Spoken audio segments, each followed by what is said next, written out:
നമസ്തേ. വീണ്ടും ചട്ടങ്ങളെല്ലാം കാറ്റിൽ പറത്തി ഹിന്ദുക്കൾക്കൊന്നും ഇനി തൊടാൻ പറ്റില്ലെന്ന തരത്തിൽ ഗുരുവായൂരപ്പന്റെ നടയിൽ അഴിഞ്ഞാടുകയാണ് കൃഷ്ണഭക്ത എന്ന നിലയിൽ ശ്രദ്ധിക്കപ്പെടാൻ അമ്പെ പാടുപെട്ടുകൊണ്ടിരിക്കുന്ന ജസ്ന സലീം. ഗുരുവായൂർ ക്ഷേത്ര നടപ്പുരയിൽ ഹൈക്കോടതി ഉത്തരവ് ലംഘിച്ച് വീഡിയോ എടുത്ത് പ്രചരിപ്പിച്ചെന്ന പരാതിയിൽ ജസ്ന സലീമിനെതിരെ ഇപ്പോൾ പോലീസ് കേസെടുത്തിരിക്കുകയാണ്.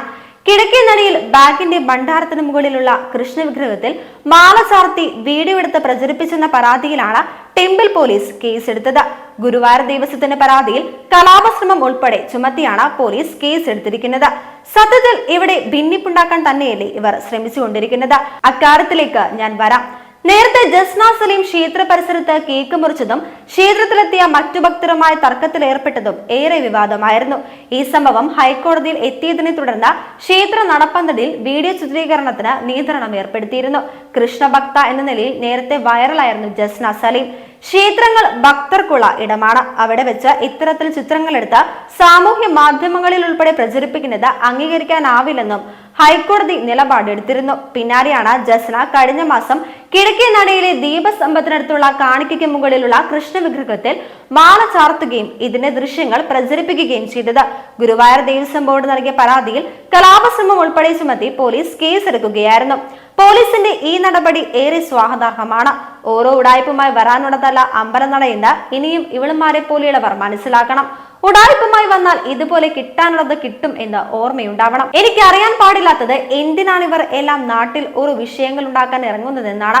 അവരവരുടെ വിശ്വാസത്തിലുള്ള ആരാധനാലയങ്ങൾ ഒരുപാടുണ്ടല്ലോ. അവിടെ ഒരു നേരം പോയി പ്രാർത്ഥിക്കുക, മറ്റുള്ളവരെ വിശ്വാസത്തിൽ കയറി തലയിട്ട് വീഡിയോ എടുത്ത് കോമാളിത്തരം കാണിച്ച് വൈറലാവാനും വിവാദങ്ങൾ ഉണ്ടാക്കാനും ഒക്കെ എന്തിനാണ് ശ്രമിക്കുന്നത്? കണ്ണനെ അത്ര ഇഷ്ടമാണെങ്കിൽ ഹിന്ദു മതത്തിൽ ചേർന്ന് അവരുടെ ആചാരങ്ങളെ അനുഷ്ഠിച്ച് ജീവിക്കുക, അല്ലാണ്ട് ഇമാതിരി കാട്ടിക്കൂട്ടലുകൾക്ക് നിൽക്കരുത്. അതാരായാലും നിങ്ങൾ ഏത് മതത്തിൽ വിശ്വസിക്കണം എന്നതൊക്കെ താങ്കളുടെ ഇഷ്ടം. അതിന് ഇവിടെ സ്വാതന്ത്ര്യമുണ്ട് താനും. കൃഷ്ണന്റെയും രാമന്റെയും അതല്ല യേശുവിന്റേതോ ശ്രീബുദ്ധന്റേതോ ആറ് ചിത്രം വേണമെങ്കിലും നിങ്ങൾക്ക് വരയ്ക്കുകയും വിൽപ്പന നടത്തുകയും ചെയ്യാം. അത് താങ്കളുടെ അവകാശമാണ്. അതിലൊന്നും ഒരു തെറ്റുമില്ല. അമ്പലത്തിൽ പോകുമ്പോൾ മാത്രം തട്ടമിടുന്നു. എന്തിന്? ലക്ഷോപലക്ഷം ആളുകൾ കാണുന്ന റീൽ വീഡിയോകളിൽ തട്ടം ധരിക്കാതെ വെറും ആയിരക്കണക്കിന് ആളുകൾ വരുന്ന ഗുരുവായൂരമ്പലത്തിൽ തട്ടം ധരിച്ചെത്തി പട്ടി ഷോ കാണിക്കുന്നത് യാഥാർത്ഥ്യത്തിൽ കണ്ണനെ വിറ്റ് കാശാക്കുവല്ലേ അവൾ ചെയ്തത്? ശരിക്കും പബ്ലിസിറ്റി ഷോ. പണവും കിട്ടും പബ്ലിസിറ്റിയും കിട്ടും. ഒരു വെടിക്ക് രണ്ട് പക്ഷി. പിന്നെ ഇവരുടെ ചില മൂട് തങ്ങുകൾ എഴുതി വിടുന്നുണ്ട്. സംഘികൾ എതിർത്തു, സംഘികൾ സപ്പോർട്ട് ചെയ്തു എന്നെല്ലാമാണ്. ഗുരുവായൂർ ക്ഷേത്രം സംഘികളുടെ മാത്രമല്ല, ഹൈന്ദവ വിശ്വാസികളാണ്. അതിൽ BJP-കാരുമുണ്ട്, കമ്മ്യൂണിസ്റ്റുകാരുമുണ്ട്, കോൺഗ്രസുകാരുമുണ്ട്. മൂന്ന് പാർട്ടിയിലും അവരെ എതിർക്കുന്നവരും സപ്പോർട്ട് ചെയ്യുന്നവരുമുണ്ട്. ആ കുട്ടി ശ്രീകൃഷ്ണന്റെ ചിത്രം വരയ്ക്കുന്നത് കൊണ്ട് ഒരുപാട് പേര് അവരെ സപ്പോർട്ട് ചെയ്യുന്നുണ്ട്, സപ്പോർട്ട് ചെയ്തുകൊണ്ടിരിക്കുകയും ചെയ്യുന്നുണ്ട്. അത് കൃഷ്ണനോടുള്ള ഇഷ്ടവും ഭക്തിയും കൊണ്ടാണ്. പക്ഷെ ഈ പേര് വെച്ച് ആ സ്ത്രീ അവിടെ കാട്ടിക്കുട്ടിയ കോമാളിത്തരങ്ങളും കോപ്രായങ്ങളുമാണ് നാം ഇവിടെ എതിർക്കുന്നത്.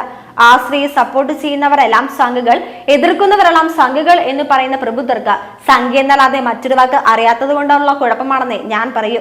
എന്തൊക്കെയായാലും മറ്റു മതസ്ഥരുടെ ആരാധനാലയം കളങ്കപ്പെടുത്താൻ ശ്രമിക്കുന്നവർക്കെതിരെ നീതിയുക്തമായ തീരുമാനമെടുത്ത കോടതിക്കും അതിന് ശക്തമായി പ്രതികരിച്ച ക്ഷേത്ര കമ്മിറ്റിക്കും അഭിനന്ദനം. ആരാധനാലയങ്ങൾ പവിത്രത ഉള്ളതാണ്. അത് എന്ത് മതസ്ഥരുടെ ആയാലും കളങ്കപ്പെടുത്തി അതിലൂടെ സന്തോഷം കണ്ടെത്തുന്നവരെ നീതിയുക്തമായി തന്നെ പ്രവർത്തിക്കണം. സ്വന്തം സ്വാർത്ഥതയ്ക്ക് വേണ്ടി ആരാധനാലയങ്ങളുടെ പവിത്രത നശിപ്പിക്കാൻ ഒരാളെയും അനുവദിക്കാൻ വിടരുത്. സ്വന്തം ആത്മാഭിമാനവും അസ്തിത്വവും പണയം വെച്ച് മറ്റുള്ളവരെ തൃപ്തിപ്പെടുത്താൻ പോയാൽ ഇതുപോലെ നാണം കിട്ട് മടങ്ങേണ്ടി വരും. ഇത് കാലേ കൂട്ടി തിരിച്ചറിഞ്ഞ ഗുരുവായൂർ ദേവസ്വം കമ്മിറ്റിക്കും തീരുമാനമെടുത്ത ഹൈക്കോടതിക്കും അഭിനന്ദനങ്ങൾ.